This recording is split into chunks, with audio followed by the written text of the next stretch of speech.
Of பண்ண வேண்டாம்ப்பா, நான் டிஎம்கே பற்றி சொல்கிறேன், வச்சுக்காங்க. உங்களுக்கு போகணும் செய்தி, உங்கள் தலையத்துக்கு போகணும். நீங்கள் கேமரா ஆஃப் பண்ணிட்டா உங்களுக்கு ஜாக்கிரதை. அவர் சொன்னார் பாருங்க, என்கொயரி நடந்துட்டு இருக்கேன், எனக்கு ப்ரொடெக்ஷன் வேணும்னு. உங்களுக்கு ப்ரொடெக்ஷனுக்கோசம் நீங்கள் ஆஃப் பண்ணிடாதீங்க. மீதி சேனல் மூலமாக எப்படியா இருந்தாலும் போகும். வைங்க, ஆன்ல வைங்க. அதிமுக பாஜக கூட்டணி ஊழல் கூட்டணி, அந்த கூட்டணி தோல்வி கூட்டணி, கட்டாய கூட்டணி அப்படின்னு முதலமைச்சர் சட்டப்பேரவை உட்பட அவர் செல்லக்கூடிய இடங்கள்ல எல்லாம் வந்து சொல்லிட்டு இருக்காரு.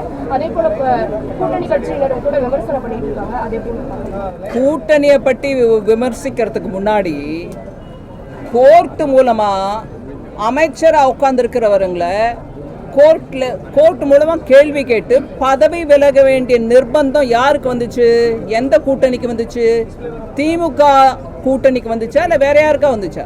ஊழல் காரணமாக கோர்ட், சுப்ரீம் கோர்ட் வரைக்கும் போய் இன்னைக்கு தேதிக்கு 2 அமைச்சர்கள், ஒரு அமைச்சர் ஊழல், இன்னொரு அமைச்சர் இன்னொரு விஷயம், இறங்கிக்கிட்டே இருக்காங்க பதவி. இல்ல கோர்ட் மூலமா கேள்வி கேட்டுட்டே இருக்காங்க. அப்பேற்பட்ட கூட்டணியை நடத்துற மாண்புமிகு அமைச்சர், முதலமைச்சர் அவர்கள் எங்க கூட்டணியை பத்தி பேசினா எனக்கு கொஞ்சம் என்ன புரியலைங்க. இது யாரை பத்தி பேசுறது?